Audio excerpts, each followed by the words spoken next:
الحمد لله وكفى وسلام على عباده الذين اصطفى أما بعد فأعوذ بالله من الشيطان الرجيم بسم الله الرحمن الرحيم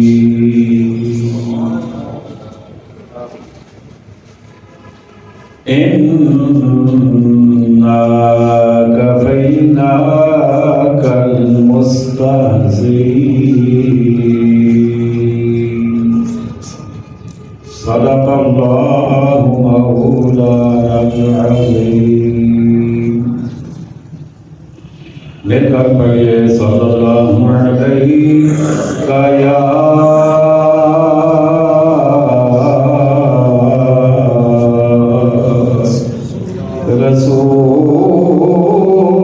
رسول اللہ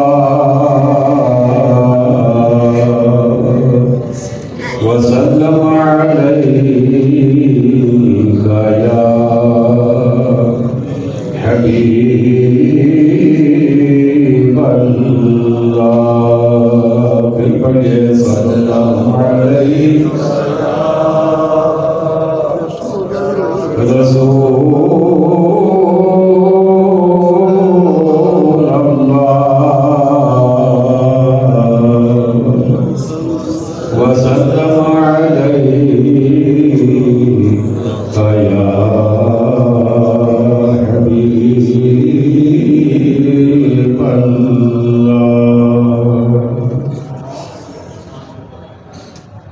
واجب صدر عظیم سامعین محتشم حاضرین مکرم عشاقان مصطفیٰ کریم علیہ الصلاۃ والسلام جان سالان صحابہ کرام محبان اہل بیت العظام اور عقیدت مندان اولیاء کرام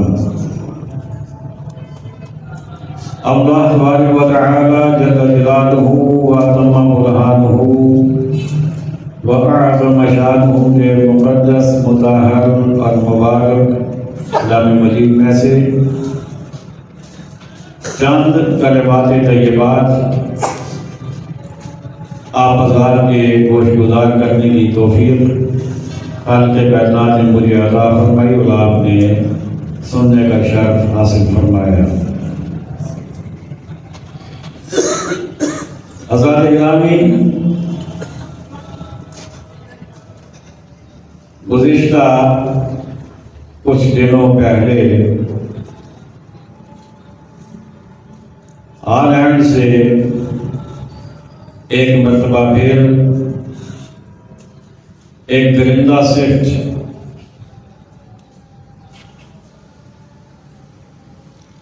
اپنا رخ اس لیے گیا ہوں کہ میں اسے انسان بھی نہیں کہنا چاہتا۔ ایک درندے نے ہمارے آقا کریم علیہ السلام کی شان میں اپنی گندی زبان استعمال کی۔ دنیا کا کوئی مومن ایسا نہیں ہے، نہ کبھی ہوا ہے نہ ہوگا، کہ جس کے سامنے نبی کریم علیہ السلام کی توہین کی بات پہنچے تو اس کا دل پریشان نہ ہو۔ بندہ گناہگار ہو سکتا ہے لیکن اپنے آقا علیہ السلام کی محبت سے خالی نہیں ہو سکتا، نہ خدا کی محبت سے خالی ہو سکتا ہے، نہ مصطفیٰ کی محبت سے خالی ہو سکتا ہے، نہ صحابہ کی محبت سے خالی ہو سکتا ہے، نہ اہل بیت کی محبت سے خالی ہو سکتا ہے۔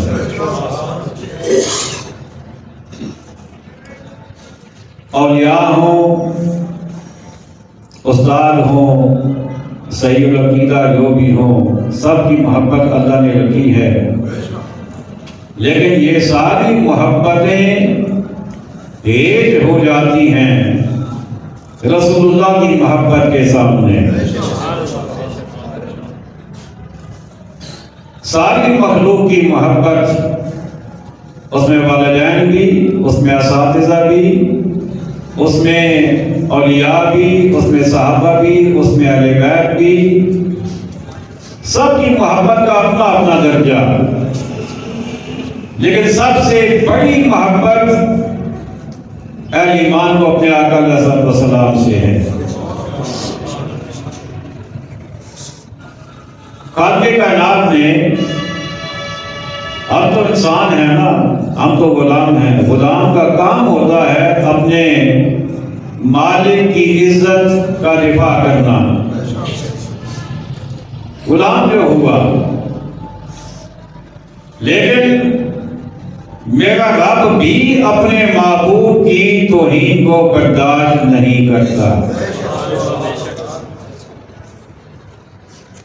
کوئی اور جواب دے تو دے، نہ دے تو نہ دے، لیکن رب گستاخوں کو ضرور پکڑتا ہے۔ ہاں ڈھیل دے دیتا ہے، لیکن معاف نہیں کرتا۔ ڈھیل بھی اس لیے دیتا ہے کہ مناسب وقت پر اسے عبرت کا نمونہ بنا کر اللہ پیش کرے۔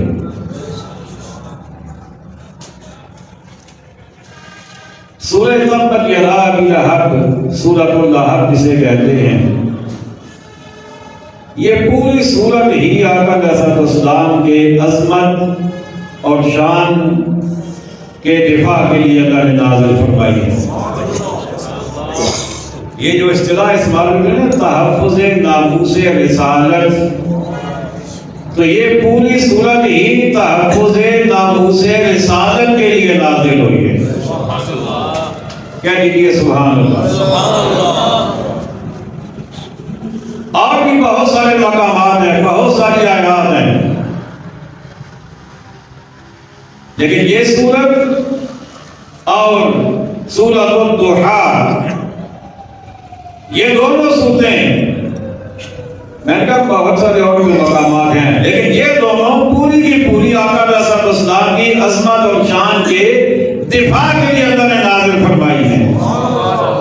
سورۃ الکوثر آقا علیہ الصلوۃ والسلام کی عظمت اور شان کے لیے اللہ نے نازل فرمائی ہے۔ کوئی سورت ایسی نہیں ہے جس میں آقا علیہ الصلوۃ والسلام کی عظمت اور شان اللہ نے بیان نہ فرمائی ہے، اور گستاخوں کو تو اللہ معاف فرماتا ہی نہیں۔ نبی کریم علیہ الصلوۃ والسلام کی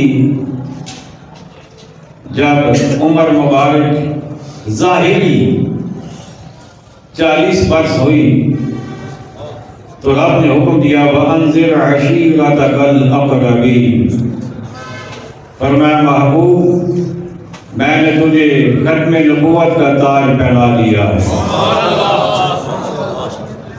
تجھے نبی نہیں نبیوں کا سردار بنا دیا ہے،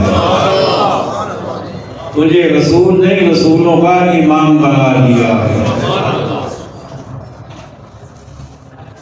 محبوب اب آپ کے ذمہ کیا ہے؟ وَأَنذِرْ عَشِيرَتَكَ الْأَقْرَبِينَ، فرمایا محبوب اپنے قریبیوں کو جمع کرو اور انہیں میرے عذاب سے ڈراؤ، جو غلط راہ پہ چل رہے ہیں، جو بتوں کے پجاری بنے بیٹھے ہیں، جو کئی کئی خداؤں کو مان رہے ہیں۔ نبی کریم علیہ الصلوۃ والسلام نے کوئی صفا پر کھڑے ہو کر اعلان فرمایا یا صباحا یا صباحا۔ یہ ایک طرح کا اعلان ہوتا تھا اس دور میں، یہ الفاظ جب کسی آدمی کو کوئی انتہا درجے کی پریشانی ہوتی نا، وہ پہاڑی پہ چڑھ جاتا اور وہ یہ الفاظ اپنی زبان سے پکارتا تو سارے لوگ اپنے کام کاج چھوڑ کر پہاڑ کی طرف آ جاتے۔ جس کو لاٹھی ملتی لاٹھی اٹھا لیتا، جسے پتھر ملتا پتھر اٹھا لیتا، جس کے ہاتھ میں تلوار آتی وہ تلوار اٹھا لے گا، اور سارے پہنچ جاتے کہ ہاں بھائی کیا معاملہ ہے، کیوں پریشان ہو، کیوں تم نے بلایا ہے؟ تو جب آقا کریم علیہ السلام نے بھی کوئی صحابہ پہ کھڑے ہو کر فرمایا یا صباحا، تو لوگوں نے سمجھا کوئی بہت بڑی پریشانی آ گئی ہے، اس لیے بلایا جا رہا ہے۔ جب آقا کریم علیہ السلام تشریف لا چکے تھے، جب باقی لوگ آئے تو آقا علیہ السلام نے ان سے فرمایا کہ یہ جو پہاڑ ہے، اگر میں تمہیں کہوں کہ اس کی پچھلی طرف سے ایک بہت بڑا لشکر آ کر تمہارے اوپر حملہ کرنا چاہتا ہے، حملہ کرنے والا ہے، تو کیا کہو گے؟ انہوں نے کہا کہ ہم مان لیں گے اگرچہ ہمیں پیچھے کوئی چیز نظر نہیں آتی۔ لشکر تو کیا ایک انسان بھی نظر نہیں آتا، ہماری آنکھیں دیکھ رہی ہیں، لیکن اس کے باوجود اگر آپ کہیں گے تو ہم مان لیں گے، اس لیے کہ آپ کی زبان سے سچ کے علاوہ نکلتا ہی کچھ نہیں۔ آپ سچ کے علاوہ بولتے نہیں، اب جب بھی بولتے ہیں سچ بولتے ہیں۔ تو آقا علیہ السلام نے فرمایا کہ تم مجھے صادق بھی کہتے ہو، مجھے امین بھی کہتے ہو اور مانتے بھی ہو، تو پھر یہ بھی مان لو کہ اللہ کے علاوہ کوئی عبادت کے لائق نہیں ہے۔ یہ جتنے تم نے خود سے بنائے ہوئے ہیں، خود بناتے ہو، خود سجاتے ہو، خرید کر لاتے ہو، یہ سارے بت ہیں، یہ کسی کام کے نہیں ہیں، یہ معبود نہیں ہو سکتے۔ عبادت کے لائق فقط اللہ کی ذات ہے اور میں اس کا رسول ہوں۔ میرا کلمہ پڑھو، میری نبوت کو مانو، اللہ کو مانو، کامیاب ہو جاؤ گے۔ قولوا لا الہ الا اللہ تفلحوا، لا الہ الا اللہ کہو، کامیاب ہو جاؤ گے۔ جب آقا علیہ السلام نے یہ فرمایا نا تو سب سے پہلے ابو لہب کھڑا ہوا، اسے یوں انگلی اٹھائی، اسے کہا تبت لک، تم تباہ ہو جاؤ۔ کہنے لگا کہ کیا تم نے اس لیے ہمیں جمع کیا کہ ہمارے ہی خداؤں کے خلاف پر بات کرو؟ انگلی کا اشارہ کیا، کہنے لگا تبت لک، تم تباہ ہو جاؤ۔ اس نے ایک انگلی کا اشارہ کیا، میرے رب نے فرمایا تبت یدا ابی لہب وتب، فرمایا ابو لہب کے دونوں ہاتھ ٹوٹ جائیں، وتب، اور وہ تباہ ہو ہی گیا۔ اس نے ایک انگلی کا اشارہ کیا تھا۔ رب نے فرمایا اب برابری نہیں چلے گی۔ ویسے قرآن کا اصول یہی ہے کہ اگر کوئی زیادتی کرے تو جتنی زیادتی کرے اتنا بدلہ لے سکتے ہو، اس سے زیادہ نہیں۔ اگر کوئی تمہارا ایک دانت توڑے تم ایک ہی بدلے میں توڑو گے، اگر کوئی ایک آنکھ تمہاری نکالے تم ایک ہی بدلے میں نکالو گے، اس سے زیادہ کی تمہیں اجازت نہیں ہے۔ لیکن جب بات آ گئی محبوب کی عظمت کی، محبوب کی شان کی، وہ رب جو خود ہمیں قرآن میں یہ فرماتا ہے کہ برابر کا بدلہ لینا ہے، وہ خود برابری کے اصول کو محبوب کی شان کے وقت چھوڑ دیتا ہے۔ وہ فرماتا ہے کہ ابو لہب تم نے ایک انگلی کا اشارہ کیا، میں رب کو پر کہہ رہا ہوں تمہارے دونوں ہاتھ ٹوٹ جائیں۔ دونوں ہاتھوں میں کتنی انگلیاں ہوتی ہیں؟ مجھے تو دیکھ 10 انگلی۔ پتہ چلا جب عظمت محبوب کی بات آ جائے تو پھر برداشت نہیں۔ رب بے نیاز ہے، رب کیا ہے؟ بے نیاز ہے، وہ جذبات سے پاک ہے۔ اس کے بارے میں ہم یہ نہیں کہہ سکتے کہ رب جذباتی ہو گیا، رب جذبات سے پاک ہے، لیکن وہ بتانا یہ چاہتا ہے کہ میں رب ہو کر بھی محبوب کی عظمت کے لیے پیچھے نہیں ہٹتا، محبوب کی شان اور عظمت بڑھانے کے وقت بڑھاتا ہوں، اور جب کوئی توہین کرے تو میں اس کی توہین کا جواب رب ہو کر دیتا ہوں، تو تم غلام ہو کر کیوں پیچھے ہٹتے ہو؟ وہ یہی تو بتانا چاہتا ہے۔ فرمایا تبت یدا ابی لہب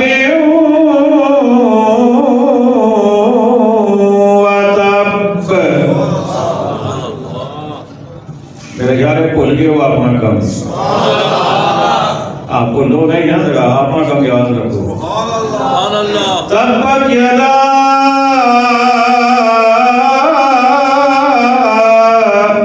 ابی لہب وتب.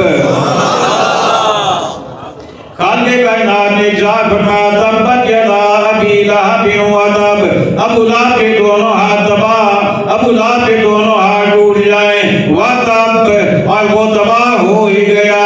یا اللہ یہ کیوں؟ فرمایا کوئی میرے محبوب کا گستاخ بچ نہیں سکتا، میرے عذاب میں ضرور گرفتار ہوگا.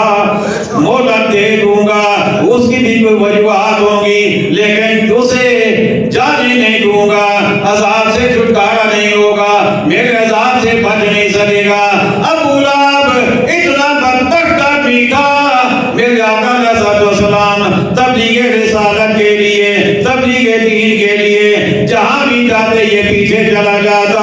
آقا علیہ السلام جب فرماتے اللہ ایک ہے باقی سارے جھوٹے ہیں، میں اللہ کا نبی ہوں، یہ ساتھ ہی بولتا، یہ کہتا لوگوں اس کی بات نہ سننا، یہ تو ویسے ہی باتیں کرتا رہتا ہے، اس کی بات پہ اعتبار نہ کرنا، اس کی بات کا کوئی بھروسہ نہ کرنا. ایسا بدبخت آدمی تھا.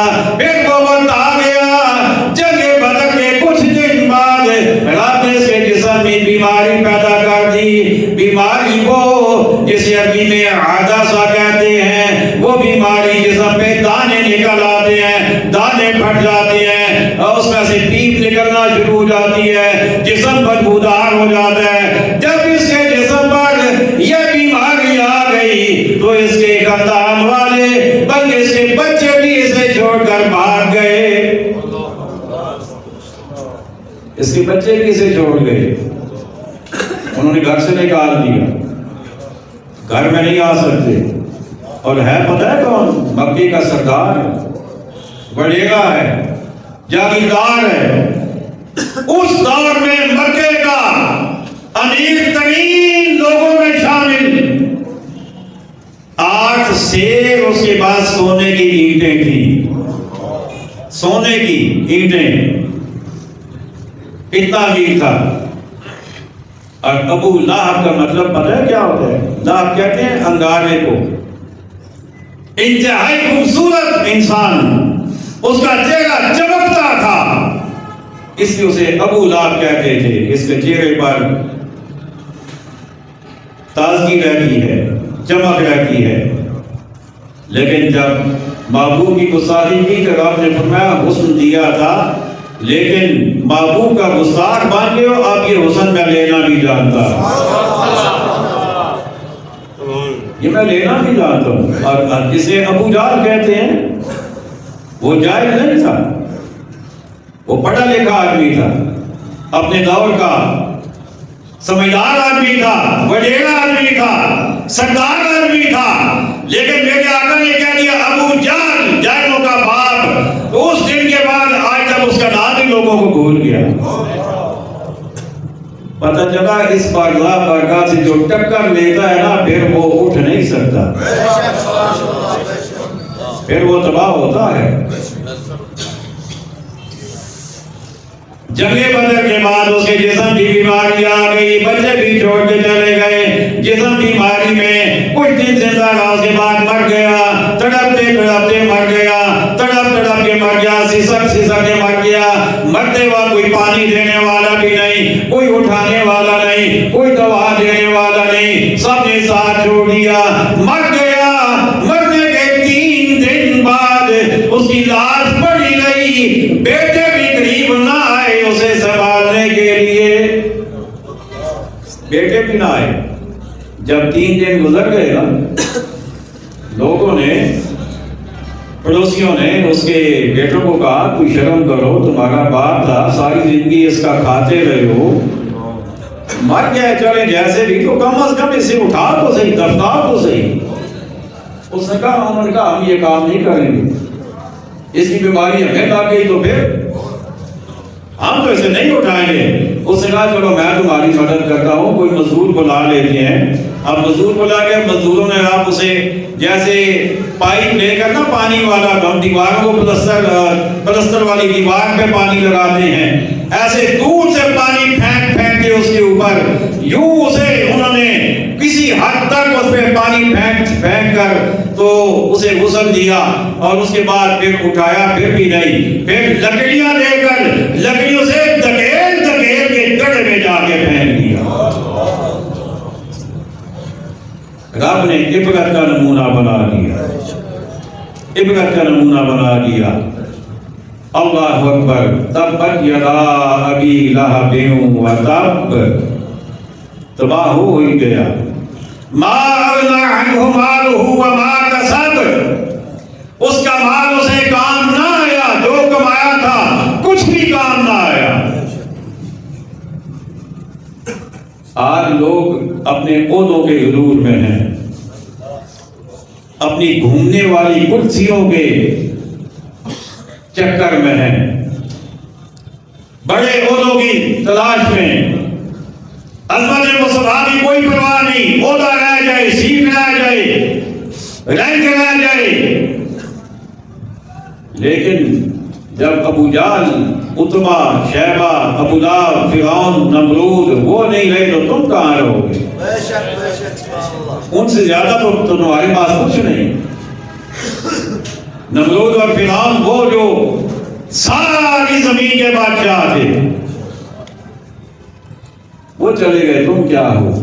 اور تم سے پہلے جو تھے وہ کہاں ہیں؟ آج اگر اللہ نے کسی کو عہدہ دیا ہے تو عظمت مصطفیٰ پہ قربان کر دو۔ اگر اللہ نے تمہیں بولنے کی ہمت دی ہے تو زبان مصطفیٰ کی تعریف میں بولو، اور اگر کوئی توہین کرے تو اس کی مذمت میں بولو۔ اللہ نے اگر قدم دیے ہیں تو عظمت مصطفیٰ کے لیے جہاں جانا پڑے وہاں جاؤ۔ سَيَصْلَىٰ نَارًا ذَاتَ لَهَبٍ وَامْرَأَتُهُ، عنقریب وہ اور اس کی بیوی، اس کی عورت آگ میں ڈالے جائیں گے۔ ابو لہب اور اس کی بیوی کی بات ہے۔ اس کی بیوی پتہ ہے کون تھی؟ ام جمیل نام تھا اس کا، ام جمیل، حسن و جمال والی، سردار کی بیگم، بڑے جاؤ جلال کرو فر والی، لیکن آقا علیہ السلام کی نفرت میں جل رہی تھی، اور اس نفرت میں اتنی جل گئی کہ نوکر چاکر ہونے کے باوجود خود جاتی جنگل میں لکڑیاں اٹھا کے لاتی، تنکے اٹھا کے لاتی، کانٹے اٹھا کے لاتی، مصطفیٰ کی راہ میں ڈال دیتی، اپنے سر پہ اٹھا کے لاتی۔ میرے رب کو یہ بھی پسند نہ آئے، اور کیسے پسند آتا ہے؟ رب کسی گستاخی کو کیسے پسند کر سکتا ہے؟ وہ تو بدلہ لیتا ہے۔ اب اس کا بھی وقت آ گیا، گئی جنگل میں، لکڑیاں اٹھائی، کانٹے اٹھائے، گٹھا باندھا، باندھ کے سر پہ رکھا اور رسی سے باندھا، رسی لٹک بھی رہی ہے اور اٹھا کے لائی۔ راستے میں آتے آتے تھک گئی، ایک پتھر پر آ کر تھوڑا سا سہارا لینا چاہا، گٹھا سر پہ موجود ہے۔ رب نے فرشتے کو بھیجا، فرشتے نے جا کے گٹھے کو پیچھے کھینچا، گٹھا پیچھے گرا، گلے میں رسی پھنس گئی، گلے میں پھنس گئی رسی۔ میرے رب نے فرمایا فی جیدہا حبل من مسد، اس کے گلے میں مونج کی رسی۔ حمالۃ الحطب، وہ لکڑیاں اٹھانے والی، وہ کانٹے اٹھانے والی، معبود کی دشمنی میں۔ رب نے فرمایا تمہیں مہلت تو دی ہے لیکن عذاب سے تمہیں نجات نہیں دوں گا، دنیا میں بھی تمہیں عبرت کا نمونہ بناؤں گا، آخرت میں بھی تمہیں جہنم میں ڈالوں گا۔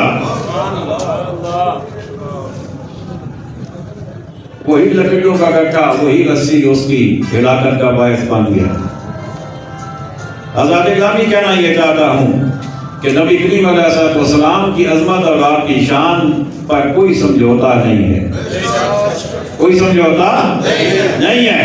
رب ہو کر سمجھوتا نہیں کرتا، ہم تو غلام ہیں، ہم کیسے سمجھوتا کریں؟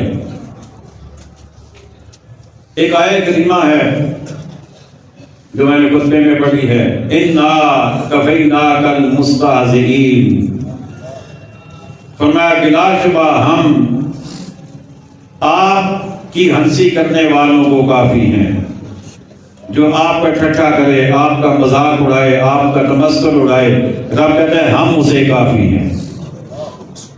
رب نے آپ نے اور میرے اوپر چھوڑا ہی نہیں ہے یہ معاملہ، توجہ ہے، آپ اور میرے اوپر چھوڑا ہی نہیں ہے۔ رب نے محبوب کے گستاخوں کو خود اپنے ذمہ لیا، فرمایا میں انہیں کافی ہوں، وہ جانے اور میں جانے، میں انہیں کبھی بھی عذاب سے بچنے نہیں دوں گا۔ جب یہی آیت کریمہ سلمان تاثیر کے سامنے ایک آدمی نے پڑھی تھی نا، تو اس نے پتہ کیا کہا تھا؟ اس نے کہا تھا کہ جب اللہ کافی ہے تو پھر تم کیوں بولے ہو، تم کیوں بات کر رہے ہو، ہمیں کیوں کہتے ہو کہ ہم دفاع کریں؟ اللہ کافی ہے نا تو وہ کر لے گا۔ تو اس کا جواب پتہ ہے کیا ہے؟ اس کا جواب یہ ہے، ہم دفاع اس لیے کرتے ہیں کہ کل قیامت کے دن زیادہ نہیں تو کم از کم آقا کے غلاموں میں کھڑے تو ہو سکیں۔ تاجدار ختم نبوت من سب نبیا فاقتلوہ، من سب نبیا فاقتلوہ، من سب نبیا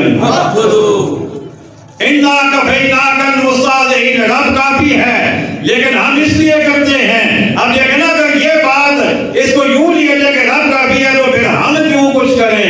تو پھر میں کہوں گا اللہ تو رازق بھی ہے، تو پھر کیوں خود اٹھ کے جاتے ہو، کبھی دکان پہ، کبھی کسی ہوٹل پہ، کبھی نوکری کرتے ہو، کبھی کام کرتے ہو، جب رزق کا وعدہ اس نے کیا تو کیوں کرتے ہو؟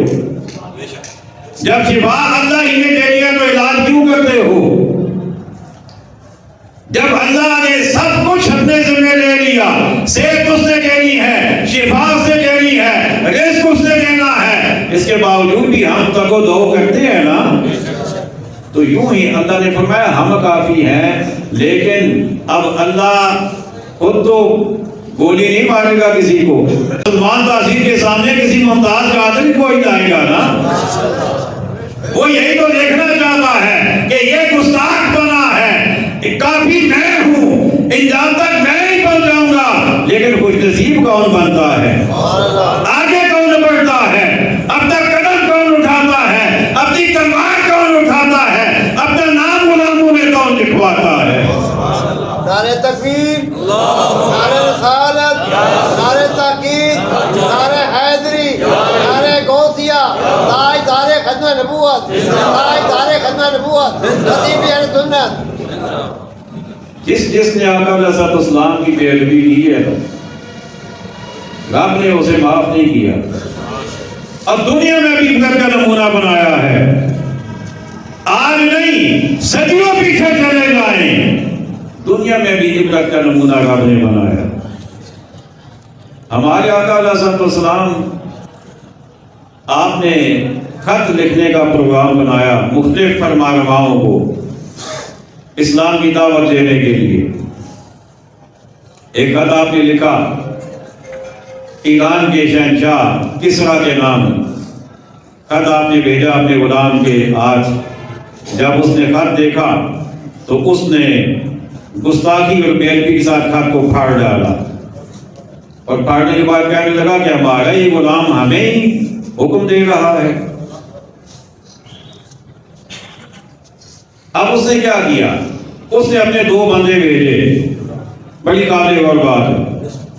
اس نے اپنے ایک حکمران گورنر سے کہا کہ اپنے کوئی تگڑے سے بندے 2 بھیجو، زازان اس کا نام تھا، عامل کا، گورنر کا۔ اسے کہا کہ تم کوئی 2 تگڑے سے بندے بھیجو جو جائیں مدینہ میں، جا کر وہاں سے جس نے یہ خط لکھا اسے پکڑ کے میرے پاس لائیں۔ اس نے 2 بندے بھیجے اپنے، اور دونوں کی داڑھی نہیں تھی، مونچھیں دونوں کی بڑی تھی۔ بات سن لیجئے گا، اللہ عمل کی بھی توفیق عطا فرمائے۔ مونچھیں بڑی، داڑھیاں دونوں کی نہیں۔ وہ بات کرتے رہے، میرے آقا نے دیکھا بھی نہیں ان کی طرف، دیکھا ہی نہیں، بات سن لی ان کی۔ جب وہ بات کر چکے نا، میرے آقا علیہ السلام نے فرمایا تمہیں داڑھی منڈانے کا کس نے کہا، مجھے پڑھانے کا تمہیں کس نے کہا؟ وہ کہنے لگے ہمیں ہمارے رب نے کہا، رب کا مطلب ہمارا حکمران، اس نے بھی کہا۔ میرے آقا علیہ السلام نے فرمایا میرے رب نے تو مجھے داڑھی بڑھانے کا حکم دیا ہے، مجھے کٹانے کا حکم دیا ہے۔ حضرات گرامی میں زیادہ تو کچھ نہیں کہتا، اتنا ضرور کہوں گا، ڈرنا چاہیے، ڈرنا چاہیے قیامت کے میدان میں، پتہ نہیں کیا بنے گا۔ وہ غیر مسلم تھے، مسلمان نہیں تھے، وہ کافر تھے، کلمہ نہیں پڑھا تھا، اگر وہ داڑھی کے بغیر ہوں، آقا انہیں نہ دیکھیں تو کہیں قیامت کے دن ہمارے لیے بھی مسئلہ نہ بن جائے۔ کیا یار 4 دن کی زندگی ہے، پتہ نہیں ہے نہیں ہے، یہاں سے اٹھنا نصیب ہوگا نہیں ہوگا۔ اگر آقا کی سنت چہرے پہ سج جائے تو اور کیا چاہیے۔ اور میں اپنی آپ کو یعنی ذمہ داری پہ کہہ رہا ہوں اور اپنا تجربہ آپ کو بتا رہا ہوں۔ میں نے الحمدللہ جوانی میں داڑھی رکھ لی تھی، یہ نہیں کہ مولوی بننے کے لیے یہ داڑھی رکھی ہے یا مولوی بننے کے بعد رکھی ہے، بچپن سے، بلکہ ایک چھوٹا سا واقعہ چلے آپ کو سنا دیتا ہوں۔ ابھی میں کوئی غالباً 6-7 سال کا ہوں گا، گھر میں گرمی کا موسم تھا، چرپائی پہ لیٹا ہوا تھا، رات کو سونے کا ٹائم تھا، تو میں اپنے مطلب ہلکی ہلکی باتوں میں کہہ رہا تھا یا اللہ میری داڑھی ہو، یا اللہ میری داڑھی ہو، یا اللہ میری داڑھی ہو۔ تو ابو جی کہیں پاس گزرے تھے، انہوں نے سن لیا، تو وہ مجھے کہتے ہیں بیٹا داڑھی تو سب کی ہوتی ہے جب بندہ بڑا ہوتا ہے تو میں نے کہا ابو جی میرے چاچو کی تو نہیں ہے، کیونکہ وہ بھی شیو کرتے تھے شروع میں۔ میں نے کہا ان کی تو نہیں ہے، میرے ذہن میں یہ تھا کہ شاید کسی کی ہوتی ہے کسی کی ہوتی ہی نہیں ہے، تو میں نے کہا ان کی نہیں ہے، کہتے ہیں بیٹا وہ تو شریف کرتے ہیں تو ویسے سب کی ہوتی ہے۔ تو مجھے تو اللہ نے اس بات سے شوق عطا فرمایا ہے، لیکن بات یہ کر رہا ہوں کہ داڑھی رکھنے کے بعد مجھے آج تک داڑھی کی وجہ سے عزت ہی ملی ہے، داڑھی کی وجہ سے کبھی مجھے مسئلہ نہیں ہوا۔ تو آپ کو بھی گارنٹی دیتا ہوں داڑھی کی وجہ سے آپ کو عزت تو مل سکتی ہے، آپ کی عزت کم نہیں ہوگی۔ کیوں انگریزوں والا اولیاء بنا کے بیٹھے ہو اللہ کے بندو؟ مصطفیٰ کے غلام ہو، مصطفیٰ کی غلاموں والا چہرہ بناؤ، قیامت کے دن مصطفیٰ کے سامنے جاؤ تو مصطفیٰ بھی خوش ہو جائے۔